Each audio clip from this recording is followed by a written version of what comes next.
Okay, hello Missy, welcome back to my channel. तो देखिए, हमने स्टार्ट की थी हमारी बायो ऑर्गेनिक केमिस्ट्री की यूनिट, जिसका चल रहा है हमारा लेक्चर नंबर 6, जिसके अंदर आज हमने सेकंड लास्ट टॉपिक को डिस्कशन में लेना है, that is the structure of DNA and RNA. और इसे हमने कंपेयर करना है प्रोकैरियोटिक एंड यूकैरियोटिक ऑर्गेनिज्म के साथ। ओके, अब सबसे पहले देखो, वही चीज है बायो जिन्हें ऑलरेडी पढ़ी है उन्हें पता है प्रोकैरियोटिक एंड यूकैरियोटिक ऑर्गेनिज्म क्या होते हैं। नहीं पढ़ी है जिसने, यानी कि जो मैथ्स वाले हैं, उनको भी हम कवर कराते हुए चलेंगे। बहुत आसान सा टॉपिक है, बस समझने वाला है, ठीक है। देखो ना, जितने भी हमारे ऑर्गेनिज्म होते हैं उनको हम दो क्लास में क्लासिफाई करते हैं बेस्ड ऑन देयर सेल, कि उनका किस टाइप का सेल है। सेल तो सभी को पता है, सेल क्या हुआ, हमारी बॉडी का सबसे जो छोटा पार्ट होता है, दैट इज सेल। तो ये बोल रहा है कि हमारी सेल कैसी है, इसके बेसिस पे, या फिर आप बोल सकते हो ना, सेल के अंदर पर्टिकुलरली न्यूक्लियस प्रेजेंट होता है, ये भी सभी को पता है। तो ये न्यूक्लियस हमारा किस टाइप का है, उसके बेसिस पे जितने भी हमारे, आप बोल सकते हो, दुनिया में ऑर्गेनिज्म है, उनको दो क्लास में क्लासिफाई किया गया है। एक था प्रोकैरियोटिक और एक था यूकैरियोटिक। ओके, अब देखो ना, नाम से क्लियर होता है। अगर आप प्रोकैरियोटिक वर्ड को देखोगे तो इसमें है प्रो और दूसरा है कैरियोटिक। ओके, तो प्रो मतलब क्या होता है, पहले, और कैरियोटिक मतलब क्या होता है, कैरियोटिक मतलब होता है न्यूक्लियस। और यू मतलब क्या होता है, यू मतलब होता है ट्रू।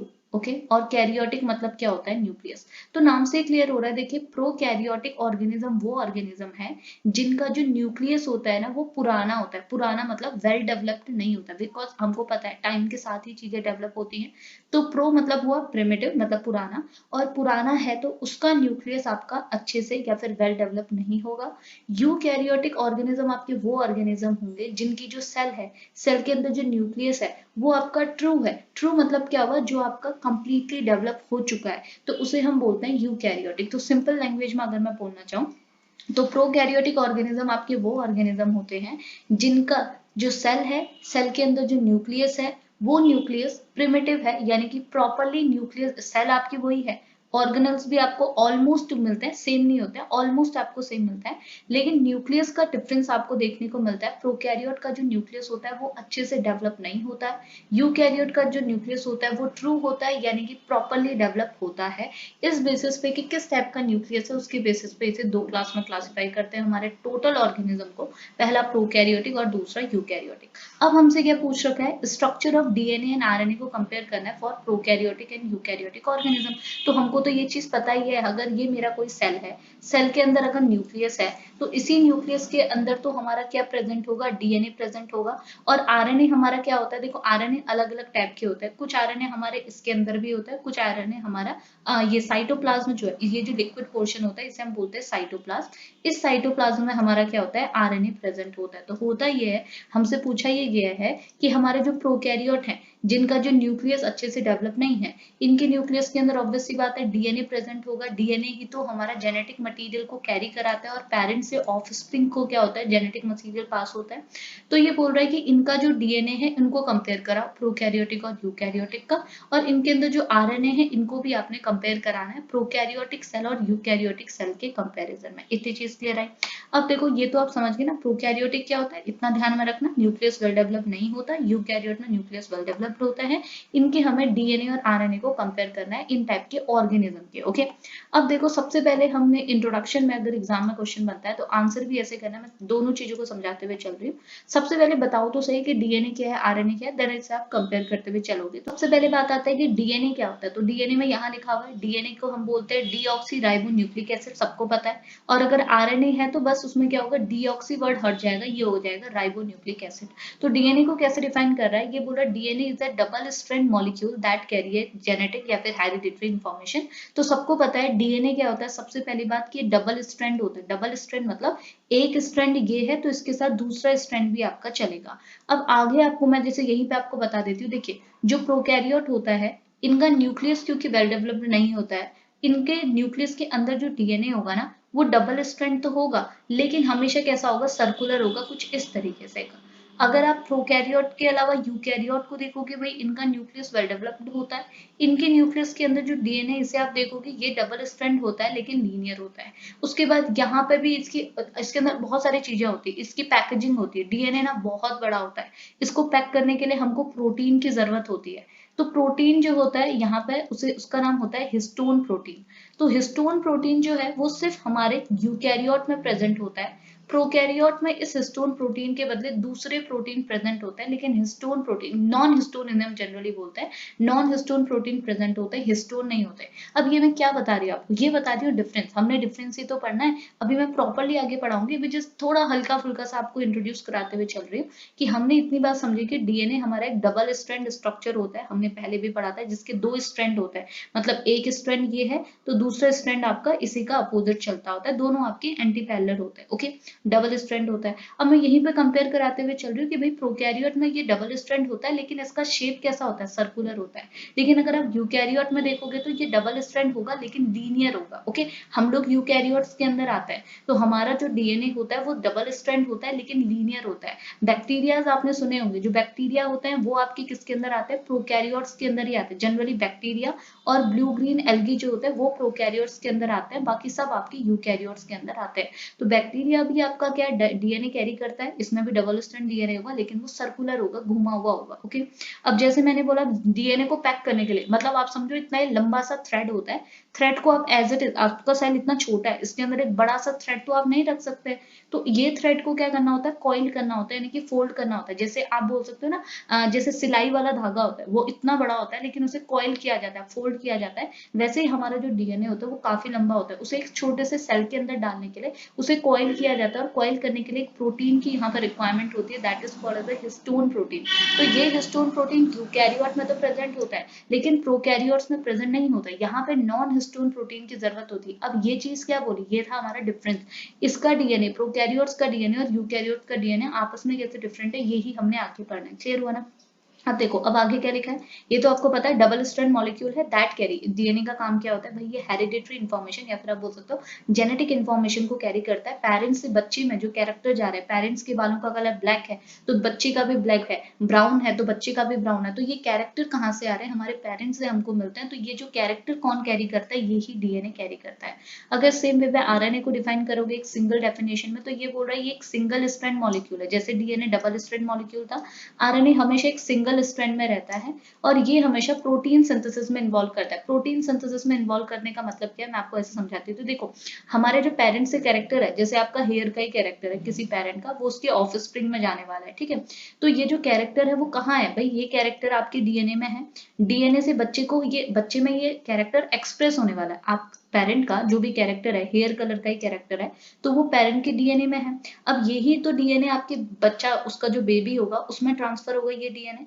तो ये जो डीएनए है वो एक्सप्रेस कैसे करेगा, बच्चे में ये हेयर कलर आएगा कैसे, एक्चुअल में यहाँ पे अलग अलग प्रोसेस चलती है, जैसे डीएनए आरएनए में कन्वर्ट होगा, फिर आरएनए आपके प्रोटीन में कन्वर्ट होगा, फिर जब ये प्रोटीन बनेगा, यही प्रोटीन क्या होगा, आपका ये जो बच्चा होगा इसमें क्या होगा, ये एक्सप्रेस होगा, तब जाके बच्चे में जो हेयर कलर है उसके पेरेंट्स का आपको अपेयर होगा। तो एक्चुअल में मैं बोलना क्या चाह रही हूँ, ये बोलना चाह रही हूँ कि आरएनए का काम क्या होता है, प्रोटीन सिंथेसिस। ये जो प्रोटीन बना है हमारी बॉडी में, ये कहाँ से बन रहा है, आरएनए से बन रहा है, तो आरएनए का काम क्या होता है, प्रोटीन सिंथेसिस, और इस प्रोसेस को हम क्या बोलते हैं, ट्रांसलेशन, और डीएनए से आरएनए बनने को हम बोलते हैं ट्रांसडक्शन, दिस इज ट्रांसडक्शन, और ये हमारा क्या होता है, ट्रांसलेशन, इसे हम बोलते हैं ट्रांसलेशन, ये होता है ट्रांसडक्शन।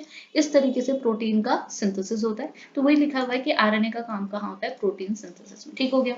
अब थोड़ा सा कंपैरिजन के बेसिस पे लिखा हुआ है, ये बोल रहा है structural difference in a DNA and RNA between the prokaryote and eukaryote. अब हम लोग आगे पढ़ने वाले हैं।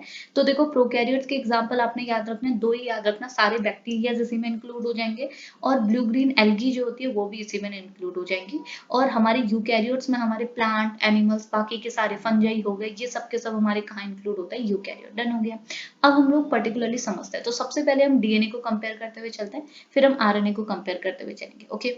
तो सबसे पहले बात करता है डीएनए को हम कंपेयर कर रहे हैं, या फिर देखो एक और चीज आप सुनिएगा, यहाँ पे प्रॉपर मैंने डीएनए को डिफाइन नहीं किया है, क्यों, क्योंकि भाई डीएनए को कैसे डिफाइन करोगे, उसके लिए आपको सेल डिफाइन करना होगा, जो कि हमसे पूछा ही नहीं है, हमको जस्ट कंपैरिजन लिखना है। तो मैंने मेन कंपैरिजन आपके लिए यहाँ लिखा है, देखो डीएनए को हम लोग कंपेयर कर रहे हैं, डीएनए स्ट्रक्चर ऑफ प्रोकैरियोट का जो डीएनए का स्ट्रक्चर है उसे हमने यहाँ लिखा है, फिर डीएनए स्ट्रक्चर ऑफ यूकैरियोट को हमने यहाँ लिखा है, फिर इन दोनों को कंपेयर किया। सेम वे में हम आरएनए का काम भी करेंगे, ओके। तो देखो सबसे पहले बात आती है जनरल फॉर्म, यानी कि डीएनए हमारा कैसे प्रेजेंट है। तो देखो हमने भी बोला था डीएनए हमेशा हमारा डबल स्ट्रैंड में होगा, तो डीएनए हमारा डबल स्ट्रैंड होता है, वो चीज यहाँ पे लिखी है। लेकिन प्रोकैरियोट है तो अभी मैंने बोला प्रोकैरियोट में ये कैसा होता है, सर्कुलर होता है, तो ये आपका सर्कुलर डबल स्ट्रैंड डीएनए यहाँ पे होता है, ठीक हो गया। दूसरी चीज close loop structure without a free and. अब ऑब्वियस सी बात है भाई, ये सर्कुलर है, अगर मैंने इसे सर्कुलर डबल स्ट्रिंग बनाया तो आपको साफ साफ दिख रहा है ये क्लोज लूप लाइक स्ट्रक्चर है, और इसकी कोई एंड नहीं है, इसकी कोई फ्री एंड दिख रही है आपको, नहीं दिख रही। इसी के अपोजिट अगर आप यूकैरियोट को देखोगे, यूकैरियोट जैसे ह्यूमन, जैसे हम हो गए, प्लांट्स हो गए, हम में जो डीएनए है वो हमारा कैसा होता है, ऐसा होता है, यानी कि डबल स्ट्रैंड होता है, आपने देखा भी होगा। और ये कैसा होता है, डबल स्ट्रैंड लीनियर स्ट्रक्चर होता है। तो देखो डबल स्ट्रैंड डीएनए होता है और लीनियर स्ट्रक्चर होता है, और इसकी फ्री एंड होंगी। अब जो सर्कुलर है देखो, इसकी फ्री एंड होगी। अब जो सर्कुलर है भाई, इसकी कहाँ से फ्री एंड होंगी, तो ये विदाउट अ फ्री एंड होता है। डन हुआ। अगला क्या है, साइज एंड जीनोम ऑर्गेनाइजेशन। इसका साइज कैसा होता है, इसके अंदर ना जो जहाँ पे आप बोल सकते हो क्रोमोजोम होते हैं, उसे हम बोलते हैं जीनोम। तो ये बोल रहा है इसका जो साइज होता है वो आपका छोटा होता है, और ये आपका स्मॉल जीनोम होता है, इसके अंदर छोटे छोटे स्मॉल जीनोम होते हैं। अप्रोक्स आप बोल सकते हो 1000 से 5000 तक का जीन ये कैरी करता है। और ये हैप्लॉइड होता है। हैप्लॉइड मतलब आपके एन नंबर के, इसमें आप बोल सकते हो, मतलब हम लोग जब एक्सप्रेस करते हैं जीन्स को तो हम बोलते हैं हैप्लॉइड और डिप्लॉइड। हैप्लॉइड मतलब होता है एन और डिप्लॉइड मतलब होता है 2n। तो ये हमेशा कैसा होता है, हैप्लॉइड, यानी कि एन से हम इसे रिप्रेजेंट करते हैं। ओके। दूसरा क्या है, अगर आप यूकैरियोट को कंपेयर में साथ ही साथ कराते हुए चलूं तो देखो यूकैरियोट्स के लिए क्या लिखा है, ये बोल रहा है इनके जीनोम आपके ज्यादा होते हैं, लार्जर होते हैं, जैसे आपका 10,000 से 30,000 जीनोम आपको ह्यूमंस में देखने को मिलते हैं। ओके। और ये डिप्लॉइड होते हैं, आपने देखा ही होगा हमारे जीन्स को हम 2n से इंडिकेट करते हैं। सिंपल सी बात। आगे क्या है, लोकेशन। अब ये कहाँ मिलते हैं, found in a nucleoid region of a cytoplasm and not include by the membrane. अब एक और चीज सुनेगा, प्रोकैरियोट और यूकैरियोट के बीच में एक बहुत बड़ा डिफरेंस ये होता है कि प्रोकैरियोट, इसी को आप ध्यान में रख लीजिएगा, प्रोकैरियोट में ना कोई भी मेम्ब्रेन बाउंड ऑर्गन्स नहीं प्रेजेंट होते। मेम्ब्रेन बाउंड ऑर्गन्स मतलब वो ऑर्गन जिनके बाहर क्या हो, मेम्ब्रेन हो, वो चीजें यहाँ पे प्रेजेंट ही नहीं होती है। तो यहाँ पे आप बोल सकते हो प्रोकैरियोट में जो न्यूक्लियस होता है, बिकॉज भाई डीएनए कहाँ होगा, न्यूक्लियस के अंदर होता है, तो न्यूक्लियस में कोई, मतलब आप बोल सकते हो न्यूक्लियस ही नहीं होता है, क्योंकि हमने बोला प्रोकैरियोट, प्रो मतलब हुआ प्रिमिटिव, कैरियोट मतलब न्यूक्लियस। तो इनका जो न्यूक्लियस है वो वेल डेवलप्ड ही नहीं है, तो इनके न्यूक्लियस में कोई भी मेम्ब्रेन नहीं होती है। न्यूक्लियस वैसे जनरली बोल सकते हो बाई मेम्ब्रेनल होती है, यानी कि इसके बाहर दो मेम्ब्रेन होती है, लेकिन यहाँ पर कोई भी मेम्ब्रेन नहीं होती है। जिस वजह से आप खुद ही सोचिए, अगर आपके पास कोई सेल है, सेल में जो न्यूक्लियस है इसकी मेम्ब्रेन ही नहीं है, तो मैं बोल सकती हूँ कि डीएनए आपका कहाँ होगा, साइटोप्लाज्म में होगा, बिकॉज न्यूक्लियस के बाहर वाला जो एरिया होता है उसे हम साइटोप्लाज्म कह रहे हैं। अब न्यूक्लियस की कोई मेम्ब्रेन ही नहीं है, तो डीएनए आपको कहाँ देखने को मिलेगा, साइटोप्लाज्म में। तो वही चीज यहाँ पे लिखी हुई है कि यहाँ पे जो न्यूक्लियस होता है उसकी लोकेशन क्या है, ये आपके न्यूक्लियोइड रीजन में, अब ये जो रीजन होता है उसे हम न्यूक्लियोइड कहते हैं, ऑफ अ साइटोप्लाज्म, और ये बिना मेम्ब्रेन के प्रेजेंट होता है, इसके बाहर कोई भी मेम्ब्रेन नहीं होती, इस वजह से हम इसे प्रोकैरियोट कहते हैं। ठीक है। लेकिन यहाँ देखोगे आपको ऐसा नहीं मिलेगा, क्योंकि ये यूकैरियोट है। यूकैरियोट में क्या होता है, न्यूक्लियस जो है वो ट्रू है। ट्रू है मतलब क्या हुआ, सेल है, सेल के अंदर न्यूक्लियस है, न्यूक्लियस बाई मेम्ब्रेनल स्ट्रक्चर है, यानी कि इसमें दो मेम्ब्रेन है और इसके अंदर आपका डीएनए प्रेजेंट होगा। तो डीएनए की लोकेशन हम क्या बोलेंगे, इनसाइड न्यूक्लियस। तो ये कहाँ होता है, इसकी location inside the membrane bound nucleus. ये कहाँ है, मेम्ब्रेन बाउंड, जो कि डबल मेम्ब्रेनल बाउंड न्यूक्लियस है, इसके अंदर आपका क्या प्रेजेंट है, डीएनए प्रेजेंट है, ऑल्सो प्रेजेंट। अब देखो एक और चीज सुनेगा, यूकैरियोट में हमारे, जैसे मैंने बोला कि प्रोकैरियोट में कोई भी मेम्ब्रेनल ऑर्गेनल्स नहीं प्रेजेंट होते, मतलब वो ऑर्गेनल जिनमें मेम्ब्रेन होती है वो प्रेजेंट नहीं होती है। और यूकैरियोट में वो सारे ऑर्गेनल्स होंगे जिनमें मेम्ब्रेन होती है। तो हमारी बॉडी में माइटोकॉन्ड्रिया होता है, आपको पता है। हमारी बॉडी में मतलब हमारी बॉडी मतलब यूकैरियोट में, प्लांट को अगर आप देखोगे तो इनमें क्या होता है, क्लोरोप्लास्ट होता है। तो ये बोलो ये जो माइटोकॉन्ड्रिया है, ये जो क्लोरोप्लास्ट है, ये भी आपके डबल मेम्ब्रेन बाउंड स्ट्रक्चर है। जैसे आपका न्यूक्लियस है, इसमें दो मेम्ब्रेन होती है, एक मेम्ब्रेन दो मेम्ब्रेन, मतलब ये जो ऑर्गन है ये दो मेम्ब्रेन से कवर होता है। तो सेम वे पे माइटोकॉन्ड्रिया एंड क्लोरोप्लास्ट भी दो मेम्ब्रेन से, डबल मेम्ब्रेन से कवर होता है। और इनके पास भी क्या होता है, अपने डीएनए होते हैं, इनके पास अपने खुद के डीएनए होता है। ह्यूमंस में माइटोकॉन्ड्रिया के पास, प्लांट में क्लोरोप्लास्ट के पास, तो इनके पास भी अपने डीएनए होता है। तो वही चीज लिखा है कि आपके यूकैरियोट में ये न्यूक्लियस के अंदर तो प्रेजेंट होता है।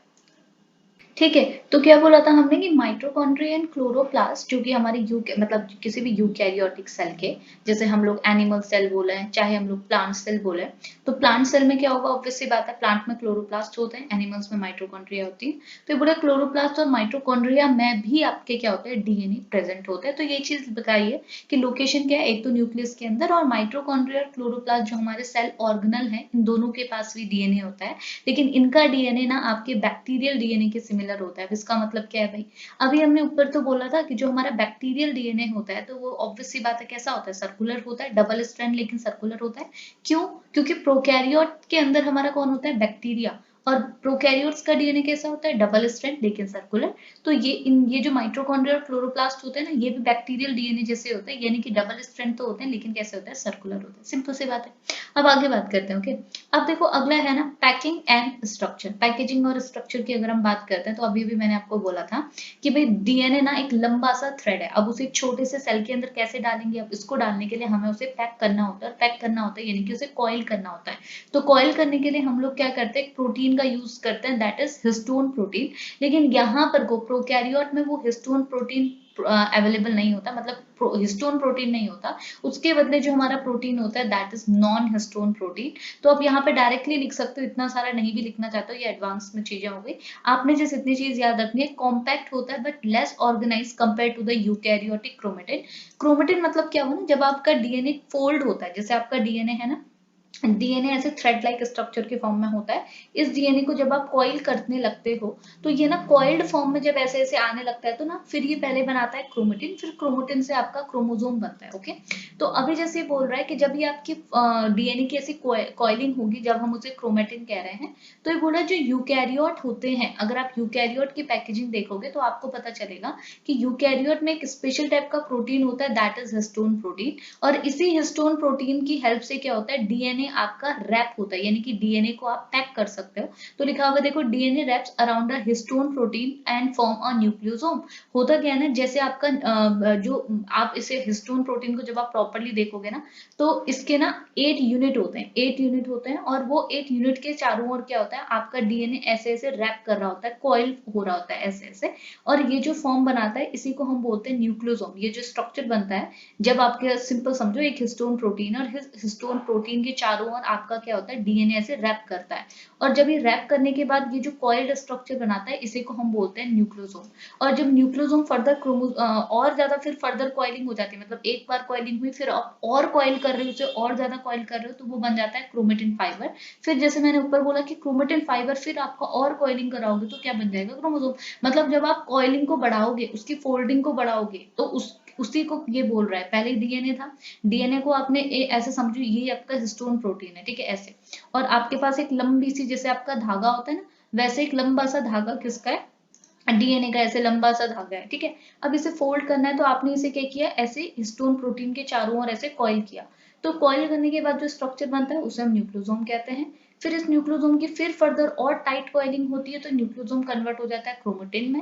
फिर क्रोमेटिन को और ज्यादा कॉइल करते हो तो ये बन जाता है आपका क्रोमोसोम। सिंपल सी बात है, ऐसा ही होता है। फिर क्रोमोसोम में फिर आपके दो टाइप के होते हैं, यू क्रोमोसोम, हेट्रोक्रोमोटोन और क्रोमोसोम, वो आपको पढ़ने की जरूरत नहीं, बस इतनी सी चीज आपने समझनी है पैकिंग में, कि भाई आपके यूकैरियोट जो होते हैं उनमें हिस्टोन प्रोटीन होता है पैकेजिंग के लिए, यहाँ पे कोई भी हिस्टोन प्रोटीन नहीं होता है फॉर पैकेजिंग। ओके, अगला क्या है, एडिशनल डीएनए। एडिशनल डीएनए मतलब क्या हुआ, जैसे देखो अभी अभी पहले आप इसमें समझो, देखो ना, जो भी आपकी बैक्टीरियल सेल होती है, अगर ये बैक्टीरियल सेल है तो इसके अंदर आपका डीएनए, हमने अभी पढ़ा था कि भाई डीएनए आपका सर्कुलर होगा, और आपका कहाँ फैला होगा भाई, क्योंकि इसमें न्यूक्लियस तो है नहीं, तभी तो ये प्रोकैरियोट है। अगर न्यूक्लियस नहीं है तो डीएनए आपका साइटोप्लाज्म में फैला हुआ है, ठीक है। अब होता क्या है ना, आपके बैक्टीरियल सेल में, या फिर आप बोल सकते हो आपके प्रोकैरियोट्स में, एक स्पेशल टाइप, या फिर आप बोल सकते हो एक एक्स्ट्रा डीएनए होता है। एक डीएनए तो ये है जो मेन डीएनए है, डबल स्ट्रैंड सर्कुलर डीएनए है। इसके अलावा एक एडिशनल डीएनए होता है जिसे हम बोलते हैं प्लाज्मिड। एक एडिशनल डीएनए होता है दैट इज प्लाज्मिड, यहाँ पर को प्रेजेंट होता है। तो यहाँ पर लिखा हुआ है एक्स्ट्रा क्रोमोसोमल डीएनए आपके प्रोकैरियोट्स में प्रेजेंट होता है, जो कि देखो ऑफ्टन सेलुलर होता है, और इसमें कैरी करता है नॉन असेंशियल, मतलब carrying non essential but beneficial genes. मतलब इसमें क्या होता है, कोई ऐसे जीन्स नहीं होते हैं जो आपके पेरेंट्स से ऑफस्प्रिंग में जा रहे हैं। जो आपका प्लाज्मिड होता है, भाई प्लाज्मिड के पास डीएनए है, बट इस डीएनए के अंदर जो जीन है वो पेरेंट्स से ऑफस्प्रिंग में नहीं हो रही है, ट्रांसफरेबल नहीं है, लेकिन ये थोड़े से बेनिफिशियल जरूर है इसके जीन। क्यों? क्योंकि इन्हीं जीन्स की वजह से आपका जो बैक्टीरिया होता है वो एंटीबायोटिक रेजिस्टेंट होता है। मतलब आपके बैक्टीरियाज में जो एंटीबायोटिक्स के अगेंस्ट जो रेजिस्टेंस क्रिएट होता है वो इन्हीं प्लाज्मिड की वजह से होता है। तो ये जो प्लाज्मिड है वो आपके क्या, आप सिंपली बोल सकते हो, एक एक्स्ट्रा क्रोमोसोमल डीएनए है। इस डीएनए की जो जीन्स हैं वो हेरिडेटरी के लिए तो रिस्पॉन्सिबल नहीं है, वो पेरेंट से ऑफस्प्रिंग में जा नहीं रहे, वो तो आपके ये वाले जाएंगे, इनमें जो इन डीएनए में जो जीन्स है वो जाएंगे। लेकिन ये जो प्लाज्मिड में जो जीन है ये कुछ स्पेशल टाइप के फंक्शन आपके बैक्टीरिया को प्रोवाइड करता है, जैसे एंटीबायोटिक रेजिस्टेंस, मतलब अगर एंटीबायोटिक्स इनको प्रोवाइड डाल भी दी जाए तो ये आपके वहां पर सर्वाइव कर पाएंगे, ये आपके रेजिस्टेंस शो करेंगे, बिकॉज इनके पास ऐसे जीन्स हैं जो इन एंटीबायोटिक्स के अगेंस्ट काम करते हैं। ठीक है, लेकिन यूकैरियोट्स में ऐसे कोई एक्स्ट्रा क्रोमोसोमल डीएनए नहीं होते हैं। आप बोल सकते हो बस हमारे यहाँ, मतलब आप बोल सकते हो यूकैरियोट्स में आपके डीएनए आपके माइटोकॉन्ड्रिया एंड क्लोरोप्लास्ट में प्रेजेंट होते हैं। यहाँ पे एक और चीज है यूकैरियोट्स में, वो है non coding DNA. Non coding DNA मतलब क्या हुआ, लिखा है contain introns non coding region and regulatory sequence high proportion of a repetitive sequence compare to the prokaryote. तो ये बोल रहे हैं ना इनमें नॉन कोडिंग डीएनए भी होते हैं, जो मतलब ऐसे डीएनए जो किसी के लिए भी कोड नहीं करते, उन्हें हम बोलते हैं नॉन कोडिंग डीएनए, जिसे हम इंट्रॉन्स भी कहते हैं। और ये आपके प्रोकैरियोट के कंपेयर में थोड़े से ज्यादा होते हैं, सिंपल सी बात। ठीक है, प्रोकैरियोट में तो होते ही नहीं है, ठीक है, वहाँ एक्सॉन ही एक्सॉन्स होते हैं। ठीक है, तो बस ये आपने क्या किया, डीएनए को कंपेयर किया प्रोकैरियोट्स एंड यूकैरियोट्स में। अब यहाँ पर को ना थोड़ा सा और स्ट्रक्चरल डिफरेंस को डिफाइन किया हुआ है आपके कुछ फीचर्स के साथ, सुनिएगा। सबसे पहले लिखा है, देखो पहला फीचर है शेप। शेप के बेसिस पे देखोगे तो प्रोकैरियोट्स का मैंने क्या बोला था, प्रोकैरियोट यानी कि यहाँ पर को क्या है, न्यूक्लियस कैसा है, प्रिमिटिव है। न्यूक्लियस प्रिमिटिव है तो न्यूक्लियर की कोई मेम्ब्रेन भी नहीं होगी, और यहाँ पे जो डीएनए होगा वो आपका सर्कुलर होगा। यहाँ पे आपका कैसा होगा, लीनियर होगा। ठीक हो गया। साइज कैसा होता है इसका, छोटा होता है 1 से 10 MB का, और यहाँ पे आपका लार्जर होता है। लोकेशन क्या होता है भाई, क्योंकि यहाँ पर को कोई भी सेल के अंदर कोई भी जो न्यूक्लियस है उसकी मेम्ब्रेन प्रेजेंट नहीं है, तो इस न्यूक्लियस के अंदर जो डीएनए है अगर आप उसे सिंपली देखोगे तो वो आपका कहाँ पे प्रेजेंट है, आप बोल सकते हो ये जो लिक्विड होता है इसी को हम बोलते हैं साइटोप्लाज्म। तो हम बोलेंगे ये कहाँ प्रेजेंट होता है, प्रोकैरियोट्स में साइटोप्लाज्म में। लेकिन आपके यूकैरियोट्स में कहाँ प्रेजेंट होता है, क्योंकि वहाँ प्रॉपर न्यूक्लियस है तो न्यूक्लियस के अंदर आपका प्रेजेंट होता है, तो इनसाइड न्यूक्लियस। ओके, पैकेजिंग के लिए भाई यहाँ पे तो कोई भी हिस्टोन प्रोटीन नहीं होता है, तो हम बोलते हैं यहाँ पर कोई नॉन हिस्टोन प्रोटीन प्रेजेंट होता है, और यहाँ पे आपकी हिस्टोन प्रोटीन प्रेजेंट होता है। क्रोमेटिन, क्रोमेटिन क्या होता है, नॉन कोडेड रीजन पे प्रेजेंट होते हैं, यहाँ पे फ्यू होते हैं और एब्सेंट होते हैं। एडिशनल डीएनए आपके पास, हमने अभी आपको बताया था एडिशनल डीएनए होते हैं। एडिशनल डीएनए के फॉर्म में यहाँ पर को प्लाज्मिड प्रेजेंट होता है। यहाँ भी एडिशनल डीएनए होता है, बट कहाँ पे होता है, माइटोकॉन्ड्रिया में होते हैं आपके एनिमल्स पे, और क्लोरोप्लास्ट पे भी डीएनए होता है जैसे आपके प्लांट्स पे। ओके, तो सिंपल सी बात है, ऐसे इन फीचर्स के साथ भी आप इन्हें डिस्टिंग्विश कर सकते हो। नाउ अब देखो ना, सेम चीज हम लोग आरएनए स्ट्रक्चर के लिए करते हैं, जैसे डीएनए के लिए किया था। पहले इसे प्रोकैरियोट्स के लिए देखेंगे, देन हम इसे यूकैरियोट्स के लिए देखेंगे। ओके, तो देखो सबसे पहले आता है इसका जनरल फॉर्म में कि हमारे पास आपके आरएनए होते कैसे, हमने स्टार्टिंग में ही पढ़ा था, ये सिंगल स्ट्रैंड होते हैं। लेकिन प्रोकैरियोट में जो आरएनए होते हैं ना, वो सिर्फ 3 टाइप के आपको देखने को मिलते हैं। एक होता है एमआरएनए, एक होता है टीआरएनए, एक होता है rRNA. M stand for messenger यानी कि मैसेंजर आरएनए, ट्रांसफरेज आरएनए, या और आप आरआरएनए यानी कि राइबोसोमल आरएनए। तो ये 3 टाइप के आरएनए आपके प्रोकैरियोट में प्रेजेंट रहते हैं। लेकिन अगर आप यूकैरियोट्स को देखते हो तो ये भी आपके होते तो सिंगल स्ट्रैंड आरएनए ही है, लेकिन ये आपके 3 से ज्यादा होते हैं, यानी कि एक्सटेंसिव मॉडिफिकेशन आपको देखने को मिलता है। यहाँ पे आपको अलग अलग टाइप के आरएनए देखने को मिलते हैं यूकैरियोट्स में। ओके, अब यहाँ पे सबसे पहले आता है एमआरएनए। एमआरएनए जैसे मैंने बोला था मैसेंजर आरएनए, इसके बारे में लिखा है कि ये पॉलीसिस्टेनिक होता है। पॉलीसिस्टोनिक मतलब क्या हुआ, पॉलीसिस्टोनिक मतलब होता है, पॉली मतलब हुआ मैनी, यानी कि ये इनकोड करते हैं multiple protein in a one transcript, यानी कि ट्रांसक्रिप्शन की जो प्रोसेस होती है उसमें ये एक ही मतलब मल्टीपल प्रोटीन को इनकोड कर लेते हैं एक ही टाइम पे, इस वजह से हम इसे पॉलीसिस्टोनिक कहते हैं। लेकिन ये आपके मोनोसिस्टोनिक होते हैं, यानी कि ये एक ट्रांसक्रिप्शन में एक ही प्रोटीन को इनकोड करते हैं। तो यूकैरियोट्स आपके मोनोसिस्टोनिक होते हैं, प्रोकैरियोट्स आपके पॉलीसिस्टोनिक होते हैं। और ये अनप्रोसेस्ड होते हैं। अनप्रोसेस्ड मतलब यहाँ पे ना कोई भी प्रोसेसिंग, अभी आप यहाँ पे देखोगे आपके यूकैरियोट्स में ना एक्सटेंसिव मॉडिफिकेशन होने के बाद प्रोसेसिंग होती है आपके आरएनए में। मतलब होता क्या था, जो हमारा आरएनए होता है मैसेंजर आरएनए, उसके 5 डेज एंड पे उसके 2 एंड होंगे ना, एक होगा 5 डेज एंड, एक होगा 3 डेज एंड। इसमें हम लोग क्या करते हैं, 5 डेज पे कैपिंग करते हैं, 3 डेज पे आपका पॉलीएड्रेनाइलेशन कराते हैं, मतलब आपकी पॉलीएड्रेनाइल की पूरी टेल बनाते हैं। और 5 डेज पे क्या करते हैं, आपकी कैपिंग करते हैं। कैपिंग यानी कि ग्रुप को यहाँ पर को जोड़ देते हैं, वो होता है आपका मिथाइलेटेड ग्वानिन की कैप लगा लेते हैं, यानी कि 5 डेज एंड आपका एमआरएनए का जो 5 डेज एंड है उसमें मिथाइलेटेड ग्वानिन लगा दिया। 3 डेज एस पे आपका पॉलीएड्रेनाइलेट शन करा दिया, यानी कि पॉली एड्रेनालिन लगा दी, पॉली मतलब कंटिन्यूस आपका एड्रेनालिन लगा दिया। तो ये क्या कर रहे हैं, हमने हमारा mRNA को मॉडिफाई कर रखा है। तो इसकी पूरी डिटेल पे हम अभी यहाँ नहीं जा सकते क्योंकि जरूरत भी नहीं है। और लेकिन अगर आप प्रोकैरियोट्स में देखोगे तो ये अनप्रोसेस्ड होता है, यहाँ पे ये सारी चीजें नहीं होती हैं। उसके बाद होता है tRNA, ट्रांसफर आरएनए की अगर हम बात करते हैं तो ये शॉर्ट होता है। ये आपका अप्रॉक्स 76 न्यूक्लियोटाइड से ये बना होता है। हमको पता है आरएनए डीएनए न्यूक्लियोटाइड्स वगैरह न्यूक्लियोटाइड से बने होते हैं, मतलब ये पॉली न्यूक्लियोटाइड होते हैं आपके, सिंपली हमने पहले के लेक्चर पे पढ़ा हुआ है। लेकिन यहाँ पे बहुत कम न्यूक्लियोटाइड होते हैं जिस वजह से काफी शॉर्ट होता है।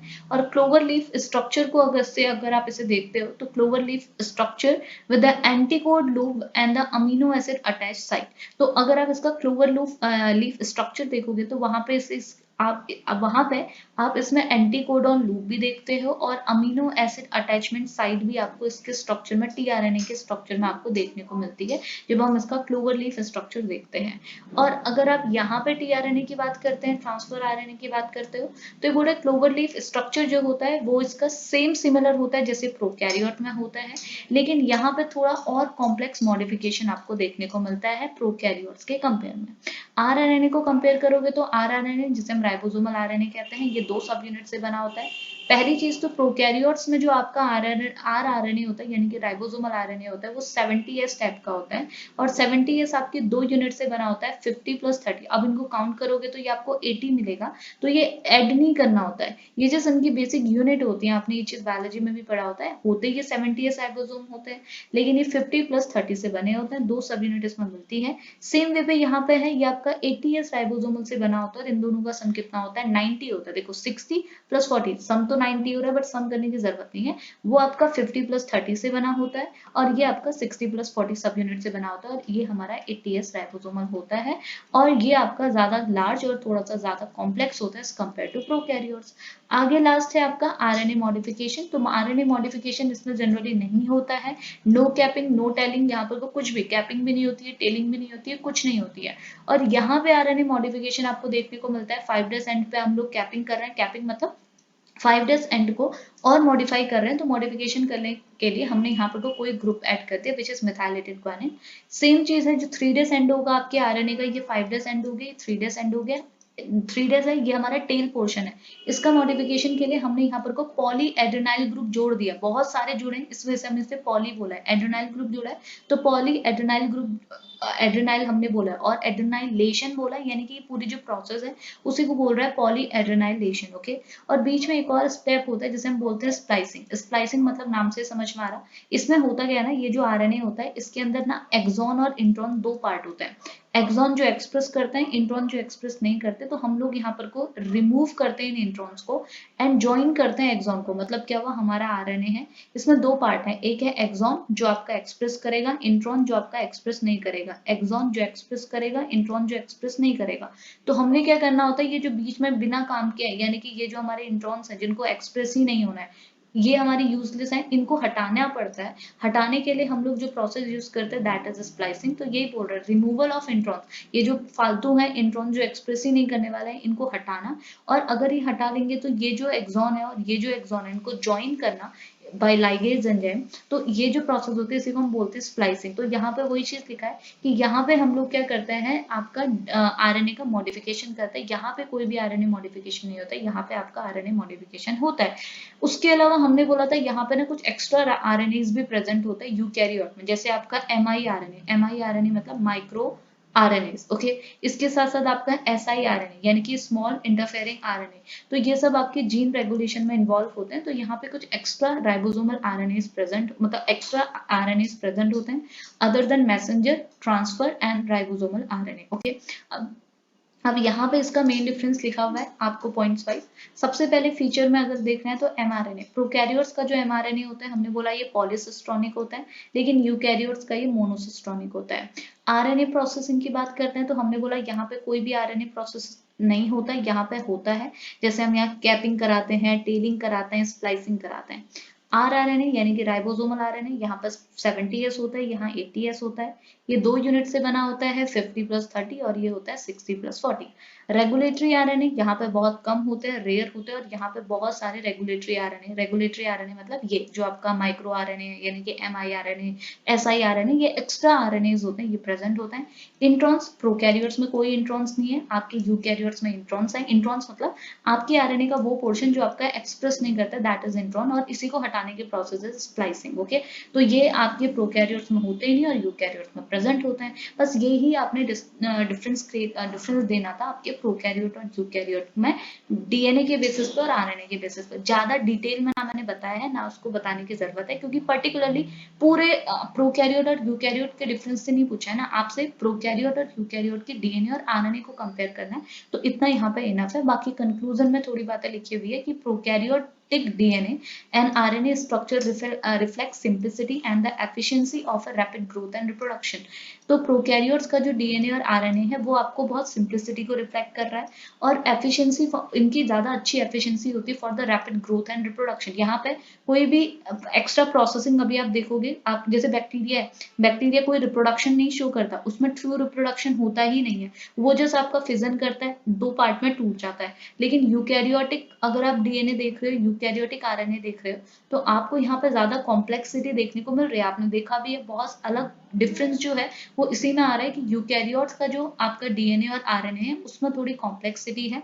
साथ ही साथ ना यहाँ पे efficiency of growth and reproduction थोड़ा कॉम्प्लेक्स भी है, क्योंकि अगर आपने यूकैरियोट्स को देखा, यूकैरियोट्स में यानी कि ह्यूमंस आ गए, एनिमल्स आ गए, प्लांट्स आ गए, तो इनमें ऐसा तो नहीं होता ना, एक जो पेरेंट है इसके 2 पीस हो गए और वो 2 ऑफस्प्रिंग बन गए, ऐसा नहीं होता। ये बैक्टीरियाज में ही होता है, क्योंकि बैक्टीरिया में ट्रू रिप्रोडक्शन ही नहीं होता, तो वो काफी सिंपल प्रोसेस होती है।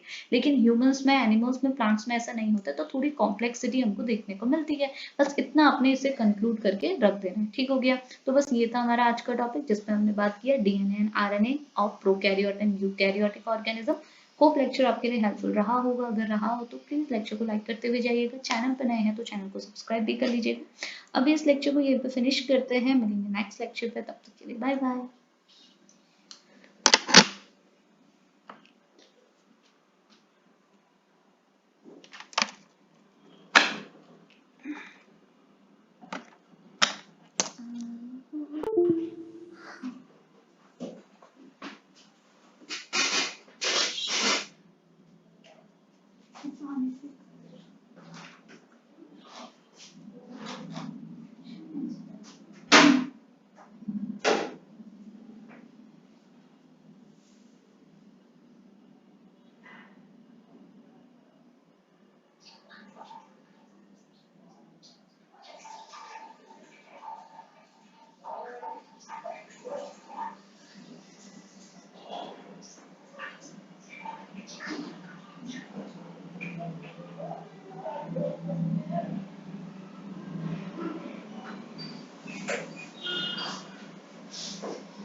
ये क्या